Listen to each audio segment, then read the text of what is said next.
Hello everyone, welcome to study smart IAS PCS. आज की इस वीडियो में हम लोग union budget plus economic survey plus UP का बजट, ये तीन चीज़ कवर करने वाले हैं। यूपी का जो इकोनॉमिक सर्वे आता है वो किसी काम का नहीं है ना। उससे क्वेश्चंस नहीं बनते हैं, उससे जितने भी क्वेश्चंस बनेंगे वो हम लोग ऑलरेडी कवर कर चुके हैं। या तो फिर हम लोग जो यूपी के करंट अफेयर्स करेंगे कल, ये टॉपिक हम लोग कल करेंगे, तो उसमें चीज़ें ऑलरेडी कवर हो जाएंगी, उसको अलग से करने की कोई नीड नहीं है। ठीक है, चलो सबसे पहले हम लोग यूनियन का बजट पढ़ते हैं। ये हम लोग ऑलरेडी कवर कर चुके हैं, बट क्योंकि इंपॉर्टेंट है, इससे क्वेश्चंस आते हैं, 4-5 क्वेश्चंस डायरेक्ट आते हैं और फिक्स टाइप के क्वेश्चंस आते हैं, है ना, कि बजट का साइज कितना हो गया, प्राइमरी डेफिसिट कितना हो गया। तो उन्हीं थीम्स पर ही मेनली हम लोग फोकस करेंगे इसमें। ठीक है, ज़्यादा हम लोग डिटेल में नहीं जाएंगे, उसका कोई मतलब भी नहीं है, वहाँ से क्वेश्चन नहीं आते हैं। तो देखो, सबसे पहले तो ये देख लो किसने प्रेजेंट किया। निर्मला सीतारमन ने ये अपना 8th स्टेट बजट पेश किया है। ठीक है, और इसी के साथ इन्होंने 8th जो किया है, उसी के साथ इन्होंने रिकॉर्ड तोड़ दिया है कॉन्सिक्यूटिव, मतलब सबसे लगातार जितनी बार किया है, तो उसमें मैक्स पहले था मुरारजी देसाई का। अब किनका रिकॉर्ड हो गया है? निर्मला सीतारमन। इन्होंने 8th स्टेट बजट शो किया है, प्रेजेंट किया है। ठीक है, पहली चीज तो ये हो गई। और इसकी थीम क्या थी? तो इसकी थीम थी बजट की सबका विकास। ये याद रखना, सबका विकास ये थीम थी। नेक्स्ट, इसी बजट में कुछ 4 पावरफुल इंजन्स की बात की गई है ना? मतलब कि डेवलपमेंट के 4 पावरफुल इंजन्स क्या-क्या हैं? तो वो याद रखना, एग्रीकल्चर, एमएसएमई, इन्वेस्टमेंट और एक्सपोर्ट्स। जितनी चीज़ें मार्क करवा रहे हैं सिर्फ उतनी पढ़ लोगे, तो जो 4-5 क्वेश्चंस बता रहे हैं उसमें 5 नहीं तो 4 क्वेश्चंस तो पक्का सही हो जाएँगे। ओके? तो देखो, 4 इंजन्स क्या हैं? Agriculture, MSME, investment and exports. ठीक है? नेक्स्ट हम लोग चलते हैं, ये जितना भी एक्सपेंडिचर है, रिसीट है, डेफिसिट्स है, ये सब हम लोग एक साथ पढ़ लेंगे। इसमें से नहीं पढ़ेंगे, नहीं तो फिर हमको ऐसे तो कहीं भी याद ही नहीं हो पाएगा। इसमें से हमें सिर्फ याद क्या करना है कि जो हमारे नॉमिनल जीडीपी ग्रोथ रेट कितना है। ठीक है, तो नॉमिनल जीडीपी ग्रोथ रेट 10.1% है। ये एक फैक्ट यहाँ से याद कर लो, है ना। बाकी जितने फैक्ट है ना, ये सब हम लोग अभी करवाएंगे याद। ठीक है, यहाँ पे जो करना है वो कर लो पहले। GDP, nominal GDP growth rate कितना है? 10.1%। दूसरी क्या चीज याद करनी है यहाँ से? डेट, है ना। इंडिया का डेट कितना है? तो वो है 56.1% ऑफ जीडीपी। ओके, और इसमें लाइबिलिटीज कितनी है? आउटस्टैंडिंग लाइबिलिटीज, इसका मतलब हमें टारगेट है हमारा इसको कम करने का, कि इसको हमें कम करके जीडीपी का 50 प्लस माइनस 1% करना है। क्या चीज? आउटस्टैंडिंग लाइबिलिटीज, ये हमारा एम है। ओके, और डेट कितना है? 56.1% ऑफ जीडीपी। ठीक, तो दो चीजें अभी तक हमने याद करी हैं, जीडीपी ग्रोथ रेट और डेट। अब हम लोग ये सारे जितना डेटा है इसको यहाँ से ना पढ़ के इधर से पढ़ लेते हैं। देखो, ऐसे पढ़ते हैं। देखो, बजट के 2 पार्ट होते हैं। सिंपल सी बात है, ये तो बेसिक इकोनॉमी हम लोग ने पढ़ रखी है। एक होता है रेवेन्यू और एक होता है कैपिटल। 2 साइड होती हैं। रेवेन्यू में भी 2 होती हैं, रेवेन्यू रिसीट होती है एक, और एक होता है रेवेन्यू एक्सपेंडिचर। वैसे ही कैपिटल साइड में भी होता है, कैपिटल रिसीट होती है और कैपिटल एक्सपेंडिचर होता है। तो मेनली हमको ये 4 याद करनी होती हैं। ठीक है?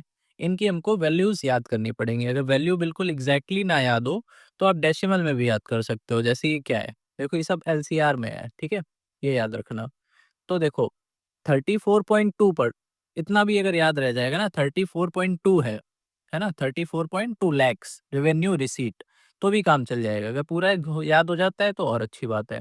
34 लैक्स 20,409, ये हो गया हमारा रेवेन्यू रिसीट।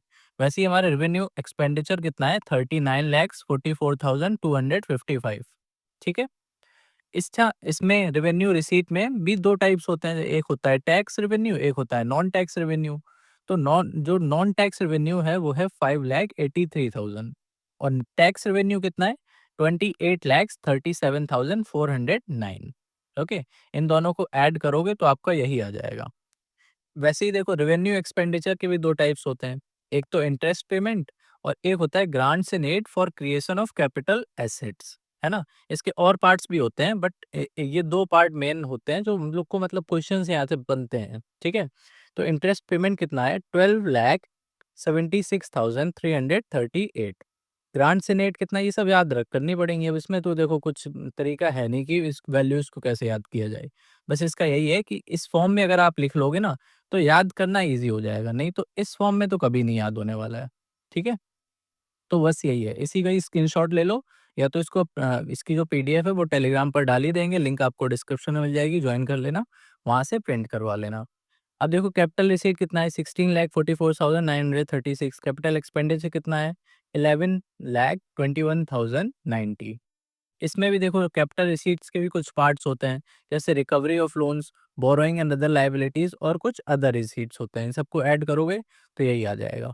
ओके, तो ये याद कर लेना। जैसे रिकवरी ऑफ लोन्स कितना है, 29,000, और 47,000 अदर रिसीट्स हैं, और बोरोइंग कितनी है, बाकी जितनी बची है वो आपकी बोरोइंग हो जाएगी। ठीक है, अब इसमें सबसे इम्पोर्टेंट चीज़ ये चीज़ आती है, एक तो टोटल रिसीट और टोटल एक्सपेंडिचर, ये बराबर ही होगा, है ना? क्योंकि जितना पैसा आएगा उतना हम लोग खर्च करेंगे, या फिर ऐसे बोल सकते हो कि जितना खर्च होगा उतना ही आएगा। तो ये दोनों वैल्यूज़ बराबर होती है, मतलब टोटल रिसीट और टोटल एक्सपेंडिचर। टोटल एक्सपेंडिचर निकलेगा कैसे? Revenue expenditure plus capital expenditure, इन दोनों को हम लोग प्लस कर देंगे तो वो आ जाएगा टोटल एक्सपेंडिचर। वैसे ही रेवेन्यू रिसीट और कैपिटल रिसीट को प्लस कर देंगे तो वो आ जाएगा हमारा टोटल रिसीट। ये दोनों ही बराबर आएगा, है ना? क्योंकि जितना पैसा आएगा उतना पैसा जाएगा। ठीक है? कैप इफेक्टिव कैपिटल एक्सपेंडिचर कितना है? 15.5, है ना? 15.5 एलसीआर, ऐसे याद कर लो। फिर देखो डेफिसिट, ये तो बहुत ही ज़्यादा इम्पोर्टेंट है, मतलब हर साल यहाँ से क्वेश्चंस आता है ना? क्वेश्चन आता ही आता है डेफिसिट से। इन चारों में से कोई सा ही पूछ लेंगे।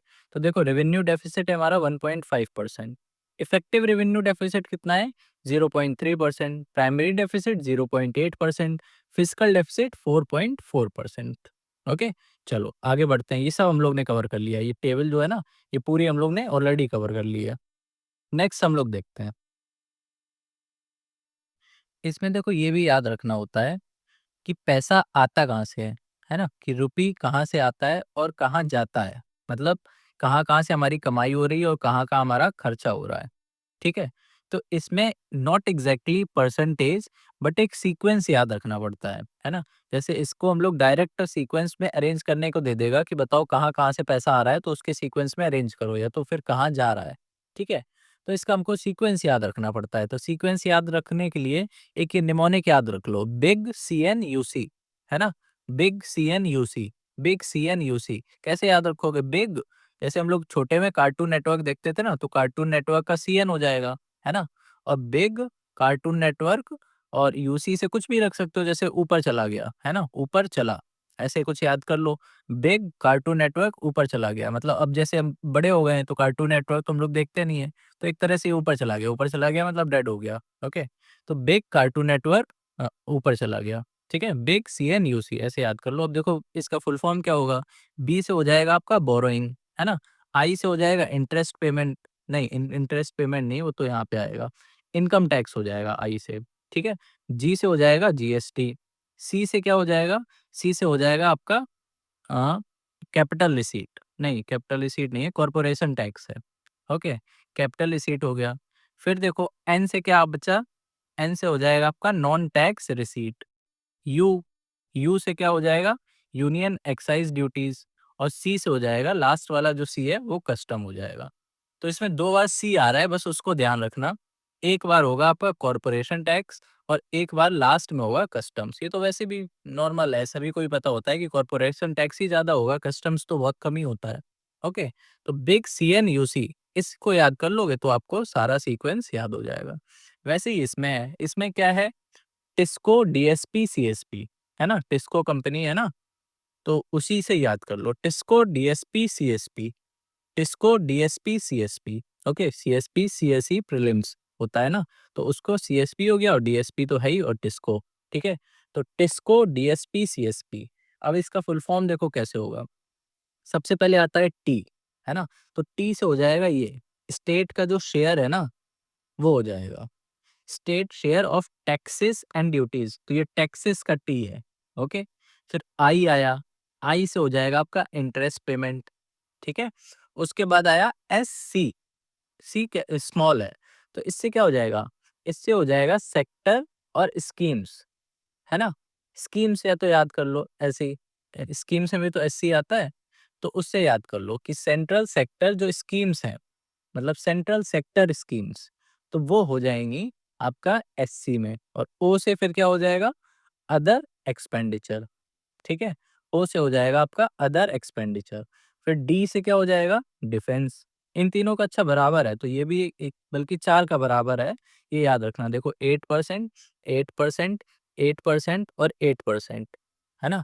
तो इन इसको अगर जैसे अरेंज करने को देगा ना, तो हो सकता है वो इक्वल का साइन बना के भी दे सकता है, ठीक है? तो वो चीज़ याद रखना। ओ से हो गया आपका अदर एक्सपेंडिचर, डी से हो गया डिफेंस और एसपी, एसपी से क्या हो जाएगा, स्पॉन्सर्ड, है ना? तभी यहाँ पे देखो एससी लिखा है और यहाँ पे स्पॉन्सर्ड लिखा है, एसपी लिखा है ना? तो एसपी से हो जाएगा स्पॉन्सर्ड और एससी से क्या हो जाएगा, सेंट्रल सेक्टर स्कीम्स। ओके? तो अब कन्फ्यूज़न होगी नहीं इन दोनों में, नहीं तो ये भी सीएसएस है और ये भी सीएसएस है। सेंट्रल स्पॉन्सर्ड स्कीम और सेंट्रल सेक्टर स्कीम। तो इसमें कन्फ्यूज़न हो सकती थी बट अब नहीं होगी। टिस्को हो गया, डीएसपी हो गया, फिर आता है हमारा सीएसपी, है ना? तो सी से देखो क्या होगा, सी से होगा आपका फाइनेंस कमीशन, है ना? ये कमीशन है ना, इसका भी 8% है, तो ये भी इक्वल में ही जाएगा। फिर एस से हो जाएगा सब्सिडी और पी से हो जाएगा पेंशन, ठीक है? याद हो गया? बिग सीएन यूसी और टिस्को डीएसपी सीएसपी। तो ये इंपॉर्टेंट था सीक्वेंस। नेक्स्ट हम लोग देखते हैं और क्या इंपॉर्टेंट चीज़ें हैं। डिवोल्यूशन कितना दिया गया है स्टेट्स को, तो वो है 14,22,444, ओके? 14,22,444, है ना? ये अच्छा नंबर है 22444, तो ये जल्दी याद हो जाएगा, ओके? नहीं याद रहे तो भी कोई दिक्कत नहीं है, 14.2 याद रख लो बस, 14.2 लाख करोड़, ओके? फिर देखो नेट टैक्स रेवेन्यू ये कितना है, 28,37,409। जितने फैक्ट्स मार्क किए हैं बस उतने ही याद कर लो, क्योंकि ऑलरेडी काफ़ी यही ये जो फैक्ट्स मार्क किए हैं वो ही काफ़ी ज़्यादा हो जाएंगे, ठीक है? तो इस वजह से फालतू की चीज़ें मत पढ़ना, बस जो मार्क किया है वो अच्छे से कर लो। देखो ट्रांसफर ऑफ स्टेट्स कितना है, 25,59,764, ओके? तो ये चीज़ें कुछ याद करने को थी। नेक्स्ट हम लोग देखते हैं मिनिस्ट्री वाइज़। देखो या इसको भी अरेंज करने को दे देता है ना? या तो अरेंज करने को दे देता है या तो फिर डायरेक्टली पूछ लेता है, कौन-सी मिनिस्ट्री को कितना फंड मिला है, ओके? तो देखो इसमें किसको कितना मिला है, ये सारी तो हम याद कर नहीं पाएँगे, बट जो मेजर-मेजर हैं जैसे डिफेंस, रूरल और होम अफेयर्स, इन तीनों की हम लोग याद कर सकते हैं, ठीक है? तो रूरल और होम अफेयर्स इसमें देखो कैसे याद करोगे, 2 लाख इसमें 33 है, उसमें 66 है ना? तो 33 का डबल हो गया ना 66, तो ऐसे कुछ याद रख सकते हो। और 2 लैक्स तो दोनों में सेम है, इसमें 33 है, उसमें 66। और डिफेंस में तो हर बार सबसे ज़्यादा होता है, तो इसमें 2 लाख का भी डबल है, 4,91,000, ठीक है? 4,91,000 ऐसे याद कर लो। अब इसको एक सीक्वेंस में अरेंज करने को देते हैं कभी-कभी, एक सीक्वेंस में अरेंज करने को दे देते हैं, कौन-सी मिनिस्ट्री को कितना मिला है उसके हिसाब से अरेंज करो। तो ये चीज़ कैसे याद रखेंगे, है ना? तो इसमें देखो एक चीज़ याद रखो, जैसे आप किसी डॉक्टर के पास जाते हो, है ना? तो डॉक्टर आपको आपसे क्या पूछता है कि आपकी एजुकेशन हुई है या नहीं हुई है ना? मतलब आप पढ़े लिखे हो या नहीं हो। सपोज़ कर लो अगर नहीं भी पूछता है तो सपोज़ कर लो कि डॉक्टर आपसे पूछ रहा है कि आपकी एजुकेशन हुई है या नहीं हुई है, ठीक है? तो आप क्या बोलोगे कि हाँ डॉक्टर, डॉक्टर, हाँ एजुकेशन हुई है, ठीक है? हो गया याद? डॉक्टर, हाँ एजुकेशन हुई है। यही तो आप बोलोगे। तो वही चीज़ यहाँ पे हो गया सीक्वेंस में, देखो डॉक्टर, हाँ, एजुकेशन हुई है। हो गया याद, कितना सिंपल था। आप कभी नहीं भूलोगे, डॉक्टर, हाँ, एजुकेशन हुई है। ये हो गया हमारा सीक्वेंस। चलो, नेक्स्ट देखो, कुछ मेजर अनाउंसमेंट भी हुए हैं, जैसे 6 ईयर का एक ये मिशन फॉर आत्मनिर्भर इन पल्सेस, ये लॉन्च हुआ है। ये कौन-सी दालों के लिए है वो याद रखना। एक तो है तूर, उड़द और मसूर। ठीक है? तुर, उड़द और मसूर, ये 3 दालों के लिए है, ओके? फिर लोन लिमिट, है ना? ये पहले 3 लाख हुआ करती थी केसीसी के अंडर, किसान क्रेडिट कार्ड, अब इसको बढ़ा के 5 लाख कर दिया गया है। अच्छा, एक प्लांट और खोला गया है नामरूप, असम में, है ना? ये क्या प्लांट है? ये बेसिकली यूरिया का प्लांट है। Brown field methane urea plant है, ओके? तो ये कहाँ पर है? ये याद रखना, नामरूप, असम में खोला जा रहा है। फिर जल जीवन मिशन, इसको एक्सटेंड कर दिया गया है कब तक के लिए? 2028 तक के लिए, ओके? अर्बन चैलेंज फंड एक बनाया गया है, इसमें 1 लाख करोड़ अनाउंस किया गया है। मतलब 1 एलसीआर बोल सकते हैं। 1 lakh crore urban challenge fund, ठीक है? फिर देखो और क्या चीज़ें हैं, मैरीटाइम डेवलपमेंट फंड डेवलप किया है, इसमें 25,000 करोड़ डाला है, उसमें 1 लाख करोड़ और इसमें 25,000 करोड़। फिर ग्रीनफील्ड एयरपोर्ट बन रहा है बिहार में, कहाँ पर? बिहता, ओके? तो ये भी इम्पोर्टेंट है। ब्राउन फील्ड एयरपोर्ट है बिहार में, तो ये ब्राउन फील्ड टाइप की चीज़ें जो होती हैं वो इम्पोर्टेंट होती हैं। तो अभी तक हम लोगों ने 2 चीज़ें पढ़ी, एक तो ये ब्राउन फील्ड एयरपोर्ट जो बिहता में बन रहा है, और एक ये ब्राउन फील्ड यूरिया प्लांट, ये नामरूप असम में बन रहा है। ये दोनों चीज़ें इम्पोर्टेंट है, ये याद रखना। फिर डायरेक्ट टैक्स, है ना? तो जो इनकम टैक्स है वो 12 लाख तक मतलब रिबेट है, 12 लाख तक कोई भी आपको टैक्स नहीं देना है पर्सनल इनकम पे। और जो स्टैंडर्ड डिडक्शन है वो 75,000 है। तो जो सैलरीड होते हैं उनका कितना हो जाएगा, लिमिट 12.75 लैक्स हो जाएगी, ठीक है? अब जो टैक्स स्लैब्स चेंजेस हुए हैं तो उसको भी हमें पढ़ना पड़ेगा। तो ये जो न्यू टैक्स स्लैब्स हैं उनको पढ़ लेना बस, अब पुरानी याद करने की कोई ज़रूरत नहीं है। तो न्यू टैक्स स्लैब्स है उसको देख लेना, जैसे 0 से 4 लाख कुछ नहीं है, 4 टू 8 5%, 8 टू 12 10%, 12 टू 16 15%, ऐसे ही पढ़ लेना। अबव 34 कितना होगा, डायरेक्ट 30% टैक्स, ठीक है? तो एक बार ये रीड कर लेना बस। तो इसी के साथ हमारा बजट जो था वो खत्म हो गया है। अब नेक्स्ट हम लोग देखते हैं इकोनॉमिक सर्वे। इकोनॉमिक सर्वे में भी देखो जो इंपॉर्टेंट चीज़ें हैं जहाँ से क्वेश्चंस बनते हैं, सिर्फ हम लोग वही पढ़ेंगे। एक तो देखो आईएमएफ की प्रोजेक्शन कितनी है, कि हमारी ग्रोथ ग्रोथ कितनी होगी, हमारी नहीं, ग्लोबल इकोनॉमी की। तो ग्लोबल इकोनॉमी 3.3% से ग्रो होने वाली है। ओके, तो एक चीज़ ये हो गई। फिर रेमिटांस के मामले में हम सबसे ज़्यादा आता है हमारे पास रेमिटांस, ये तो सभी को पता रहता है। तो वही चीज़ यहाँ पर लिखी है, रेमिटांस के मामले में इंडिया का status as the largest recipient है। ओके, करंट अकाउंट डेफिसिट कितना है, जिसको हम लोग कैड बोलते हैं, करंट अकाउंट डेफिसिट। तो ये 1.2% ऑफ जीडीपी था क्वार्टर 2 ऑफ फिस्कल ईयर 25 में, 1.2% ऑफ जीडीपी, ठीक है? Retail inflation 4.9%, food inflation 8.4%। Limited चीज़ें याद करेंगे बट अच्छे से करेंगे, है ना? और वहीं से क्वेश्चन भी आते हैं। नेक्स्ट देखो, दिसंबर में जो सीआरआर था उसको 4.5% से कम करके 4% कर दिया था। तो ये पूछे कि सीआरआर कितना है, तो वो है 4%। नेक्स्ट देखो, ग्रॉस एनपीए रेशियो, ये इंपॉर्टेंट है ना? ये डिक्लाइन हो गया है 2.6%। पहले ये ज़्यादा होता था, अब ये डिक्लाइन होके 2.6% पे आ गया है, और ये 12 साल के लोएस्ट पॉइंट पर है अभी। ओके, नेट एनपीए रेशियो कितना है, 0.6%। ओके, तो ग्रॉस एनपीए कितना हो गया, 2.6%, नेट एनपीए हो गया 0.6%। सीआरएआर कितना है, 16.7%। सीआरएआर क्या होता है, capital to risk weighted assets ratio, ठीक है? ये 16.7% है। फिर देखो आईपीओ के मामले में 2024 में फिस्कल ईयर 24 में इंडिया रैंक 1 पे था, ठीक है? मतलब सबसे ज़्यादा आईपीओ इंडिया में निकले थे फिस्कल ईयर 24 में। कितने निकले थे, 259, है ना? 259 निकले थे 24 में। फिर देखते हैं नेक्स्ट, कैड, ये तो हम लोग ने पढ़ ही लिया, 1.2% ऑफ जीडीपी था। फॉरेक्स रिजर्व कितना है अपना, 55.46 एलसीआर, है ना? इसको याद रखना, इसको लाख करोड़ में भी याद रखना और यूएस डॉलर्स में भी याद रखना। ये भी आरओ में भी जैसे पूछा था, है ना? तो 640.3 बिलियन, यही क्वेश्चन एग्जैक्टली आरओ में था। फिर देखो क्यूमुलेटिव ग्रॉस एफडीआई, ये कितना है, क्यूमुलेटिव ग्रॉस एफडीआई, ये 1 ट्रिलियन यूएस डॉलर हो गया है। ओके, तो ये याद रखना, cumulative gross FDI US 1 trillion dollar. फिर देखो आईएमएफ प्रोजेक्ट इंडिया की ग्रोथ रेट कितनी होगी, अभी इन्होंने क्या कहा था, ग्लोबली होगी 3.3% से ग्रो होगी, है ना? 3.3 तो था स्टार्टिंग में हम लोग ने पढ़ा था, ये देखो। ओके, बट इंडिया कितनी तेजी से ग्रो होगा वो इन्होंने कहा है, अच्छा परसेंटेज में बताया ही नहीं है। इन्होंने ये कहा है कि प्रोजेक्ट किया है कि हमारी 5 ट्रिलियन इकोनॉमी 2028 तक हो जाएगी, और 2030 तक 6.3 ट्रिलियन इकोनॉमी हो जाएगी, ऐसा प्रोजेक्ट किया है आईएमएफ ने। ओके, फिर देखो वंदे भारत, 17 न्यू पेयर्स चलाए गए हैं। बस इसमें यही याद रखो कि 17 new Vande Bharat pairs announce हुए हैं, है ना? अच्छा, यहाँ पे पेयर्स का क्या मतलब है, पेयर्स का मतलब है, फॉर एग्जाम्पल मान लो जैसे 2 स्टेशन है, एक मान लो लखनऊ है और दूसरा दिल्ली। तो एक ट्रेन यहाँ से जाएगी, सेम टाइम पर एक ट्रेन यहाँ से यहाँ भी तो जाएगी, दोनों ही साइड ट्रेनें चलती हैं, है ना? तो वही चीज़ है, ये दोनों पेयर को एक काउंट किया गया है ना? मतलब ऐसे कितने पेयर्स चल रहे होंगे, 17 पेयर्स, है ना? 17 न्यू पेयर्स इंट्रोड्यूस किए गए हैं। फिर मल्टी मॉडल लॉजिस्टिक्स पार्क, ये कितने टोटल हैं, 6 हैं अभी तक।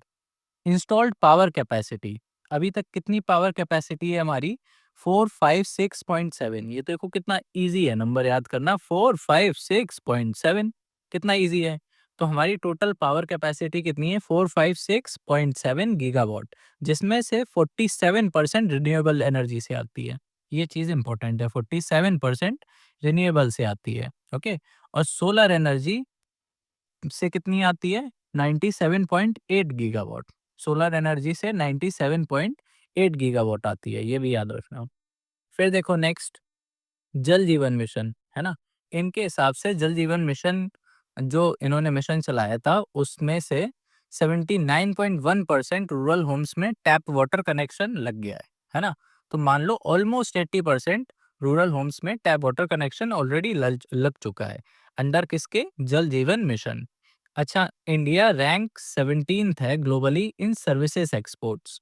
ओके, सर्विसेज एक्सपोर्ट्स के मामले में इंडिया की रैंक 7th है ग्लोबली। कितना शेयर है हमारा? 4.3%। किसके मामले में? Services export. फिर सर्विस सेक्टर कितना कंट्रीब्यूट करता है इंडिया के जीवीए में? 55%। ओके, तो इंडिया के जीवीए में 55% कंट्रीब्यूट करता है सर्विस सेक्टर। एग्रीकल्चर सेक्टर कितना करता है? 16%। जबकि वर्कफोर्स जो है वो 46.1% है एग्रीकल्चर में। जो वर्कफोर्स है वो है 46.1%, बट ये कंट्रीब्यूट करता है 16% ऑफ जीडीपी। ओके, चलो नेक्स्ट है किसान क्रेडिट कार्ड, है ना? तो टोटल कितने किसान क्रेडिट कार्ड बन चुके हैं अभी तक? 7.75 करोड़। ठीक है, नेक्स्ट देखो एनर्जी की बात करते हैं, ये इंपॉर्टेंट है ना?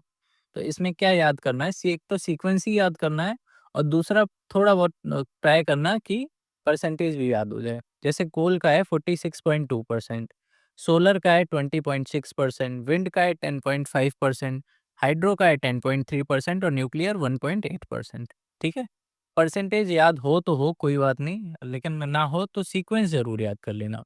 ये सबसे ज़्यादा है कोल से, फिर है सोलर से, फिर है विंड से, हाइड्रो और फिर न्यूक्लियर। ओके, तो ये चीज़ इम्पोर्टेंट थी। फिर एक ग्रीन हाइड्रोजन मिशन चला था, है ना? तो उसके अंडर हम लोग ने कितने रिन्यूएबल एनर्जी इंस्टॉल कर दी है? 125 गीगावाट। ठीक है, 125 गीगावाट ये ऑलरेडी इंस्टॉल हो चुकी है।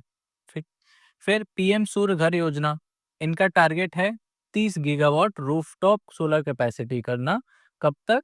2027 तक, है ना?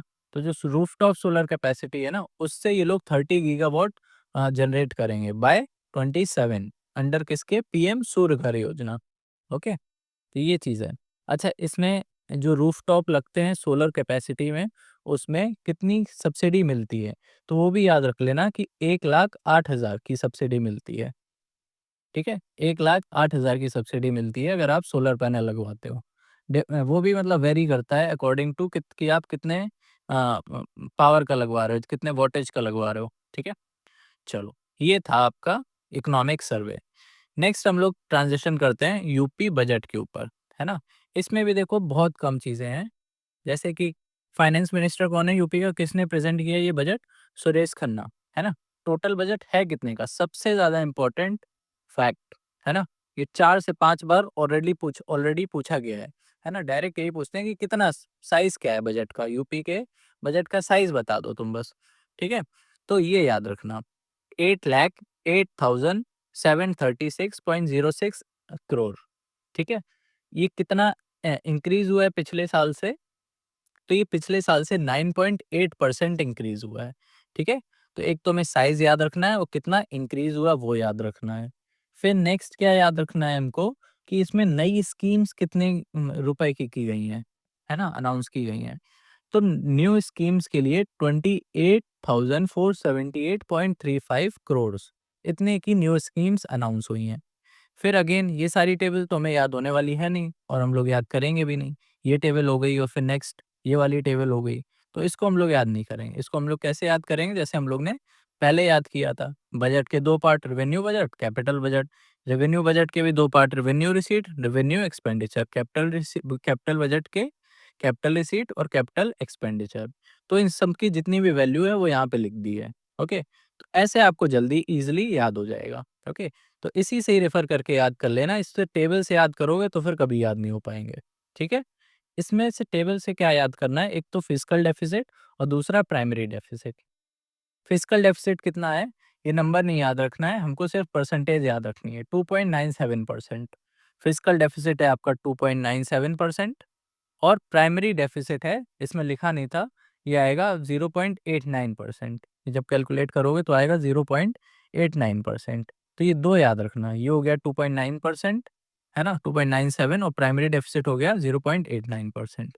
इसमें ये वाली जो चीज़ है, रुपी कहाँ से आता है और कहाँ पे जाता है, इसको आप छोड़ सकते हो, है ना। अभी तक क्वेश्चन पूछा नहीं गया है और ना ही आगे भी पूछा जाएगा, है ना। ऊपर वाला जो था हमारा सेंट्रल वाला, उसका सीक्वेंस इंपॉर्टेंट रहता है, इसको आप थोड़ा-सा इग्नोर कर सकते हो, ओके। चलो, नेक्स्ट देखो, फिर इसमें बहुत छोटी-छोटी चीज़ें हैं जो बहुत कम काम की हैं, है ना। एक तो देखो ये याद रख लो कि मुख्यमंत्री अभ्युदय योजना, है ना, ये आपने सुना होगा। ये किस लिए होता है? ये कॉम्पिटिटिव एग्ज़ाम्स की कोचिंग के लिए होता है, ओके। जो डिज़र्विंग कैंडिडेट्स हैं, जो महँगी-महँगी कोचिंगें नहीं कर पाते हैं, तो उन्हीं के लिए है ये, कॉम्पिटिटिव एग्ज़ाम्स के लिए कोचिंग चलाई जाती है इसके अंदर, मुख्यमंत्री अभ्युदय योजना, ठीक है? नेक्स्ट देखो, फिर इंडिया बहुत सारी चीज़ों में, इंडिया नहीं सॉरी यूपी बहुत सारी चीज़ों में, योजना में, स्कीम्स में, इन सब में टॉप पर आया है, नंबर 1 पे आया है। तो वो भी याद कर लो किस-किस में आया है। एक तो जनधन योजना, सुरक्षा बीमा योजना, जीवन ज्योति बीमा योजना और आउटस्टैंडिंग परफॉर्मेंस अटल पेंशन योजना, ठीक है? ये 4 चीज़ें हो गई। तो ये 4 चीज़ें याद रखना कि इसमें यूपी ने टॉप किया है।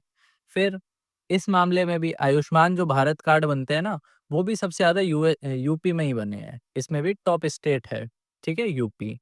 फिर देखो नेक्स्ट, सिविल एविएशन के मामले में देखो, पहले 4 एयरपोर्ट हुआ करते थे यूपी में, अब जाके 16 हो गए हैं ऑपरेशनल, 16 एयरपोर्ट्स हैं और 16 में 4 इंटरनेशनल एयरपोर्ट्स हैं। और जिसमें से कि जो ये नया बन रहा है जेवार एयरपोर्ट, है ना, ये नोएडा के पास में है जेवार एयरपोर्ट, तो वो 5th हो जाएगा, वो भी इंटरनेशनल एयरपोर्ट है, तो ये 4 से बढ़ के 5 हो जाएँगे इंटरनेशनल। टोटल कितने हैं? 16, ठीक है? फिर 250 करोड़ ये किसके लिए अलॉट किए गए हैं? ज़ीरो पॉवर्टी के लिए, ओके? ज़ीरो पॉवर्टी स्कीम के लिए यूपी अभियान। नरेगा के लिए कितने हैं? 5,372 करोड़, ठीक है? 5,372। स्वच्छ भारत मिशन के लिए कितने? 2,045 करोड़। ये जो मेजर स्कीम्स है ना, जैसे पॉवर्टी एलिवेशन हो गया, नरेगा हो गया, स्वच्छ भारत हो गया, इनका जो अलॉटमेंट है, वो याद रखना पड़ेगा, ठीक है? इसमें तो देखो हो गया 250 करोड़, इसमें हो गया 5,372, इसमें हो गया 2045। नेक्स्ट देखते हैं, national mission on natural farming, इसके लिए 124 करोड़। 100 करोड़ किसके लिए? ये एक कुशीनगर डिस्ट्रिक्ट में एक यूनिवर्सिटी बनाई जा रही है, Mahatma Buddha agriculture and technology university, है ना। तो ये डायरेक्ट ऐसे ही पूछ सकता है कि यूनिवर्सिटी कहाँ पर बनाई जा रही है? कुशीनगर में बनाई जा रही है। ये कितने की बनाई जा रही है, तो मतलब इसको कितना फंड मिला है? 100 करोड़ का। नेक्स्ट देखो, 666 करोड़ ये किसको मिला है? समग्र शिक्षा अभियान, ओके। तो ये नंबर अच्छा सा है, इस वजह से याद कर लेना, इस टाइप के क्वेश्चन पूछ लेता है, ओके। तो 666 करोड़, 666 करोड़ समग्र शिक्षा अभियान। फिर एक स्पोर्ट्स यूनिवर्सिटी बनाई जा रही है, स्टेट लेवल की स्पोर्ट्स यूनिवर्सिटी। कहाँ पर बनाई जा रही है? बस ये याद रखो, मेरठ, है ना। इसका फंड याद रखने की जरूरत नहीं है, बस मेरठ में बनाई जा रही है, ये याद रखना। नेक्स्ट है, एक इंटरनेशनल क्रिकेट स्टेडियम बन रहा है, कहाँ पर? बनारस में, ये याद रखना। फिर एक ये फॉरेस्ट्री एंड हॉर्टिकल्चर यूनिवर्सिटी खुल रही है, ये कहाँ पर खुल रही है? गोरखपुर में, ये भी याद रखना। 700 करोड़ अलॉट हुए हैं किसके लिए? मुख्यमंत्री कन्या सुमंगला योजना, ओके। तो ये फीमेल से रिलेटेड जितनी भी स्कीम्स होती हैं वो वैसे इंपॉर्टेंट होती हैं। तो इसके लिए कितना अलॉट हुआ है? 700 करोड़। फिर लास्ट चीज़ ये आती है कि अगेन जैसे ऊपर हम लोग ने देखा था ना मिनिस्ट्रीज़ की, तो यहाँ पर हमको हमको पढ़ना होता है स्कीम्स की। मेजर जो स्कीम है देखो, एक तो पेंशन योजना जो भी है, किसान की और जो एल्डर्स की है, उसके लिए कितना अलॉट हुआ है? 8,105, ये मैक्स है। फिर मनरेगा के लिए ये ऑलरेडी हम लोग याद कर चुके हैं। पीएम आवास योजना रूरल और अर्बन दोनों ही इम्पोर्टेंट है। और ज़्यादा किसका है? रूरल का 4,882 और अर्बन का कितना है? 3,150, ठीक है? ये सब करोड़्स में है वैल्यूज़। फिर लास्ट स्वच्छ भारत मिशन रूरल, इसका है 2045, ठीक है? बस तो इसके साथ हम लोग ने यूपी और यूनियन दोनों के बजट कंप्लीट कर लिए, प्लस सेंट्रल का इकोनॉमिक सर्वे भी कवर कर लिया, है ना? इसी के आपको नोट्स लाइक जो भी हाइलाइटेड चीज़ें हैं ना, जो भी हम लोग ने हाइलाइट कर रखी हैं, उसके आपको कंपाइल नोट्स दे देंगे, मैक्स टू मैक्स 2-3 पेजेस में बनेंगे, ओके? आपको चैनल पर ही डाल देंगे, टेलीग्राम चैनल पर डाल देंगे, उसको आप ज़रूर जॉइन कर लेना, क्योंकि जितने भी नोट्स वगैरह होते हैं, जितनी भी मेजर अनाउंसमेंट्स होती हैं, वो सब टेलीग्राम पर ही होता है। और डेली 9 पीएम पर क्विज़ भी होता है, फ्री ऑफ कॉस्ट, है ना? सभी कोई इसको दे सकता है, 9 पीएम पर डेली होता है क्विज़। किस चीज़ का क्विज़ होता है? जो भी हम लोग वीडियो में पढ़ाते हैं डेली, उसी का ही क्विज़ होता है, तो उससे रिवीज़न भी हो जाता है, ठीक है? तो जॉइन कर लेना। नेक्स्ट कल हम लोग यूपी करंट अफ़ेयर्स पढ़ेंगे, ठीक है? चलो, bye bye, take care and keep revising. और बाकी कुछ भी क्वेरी हो, तो कमेंट करके ज़रूर बताना, ठीक है? चलो।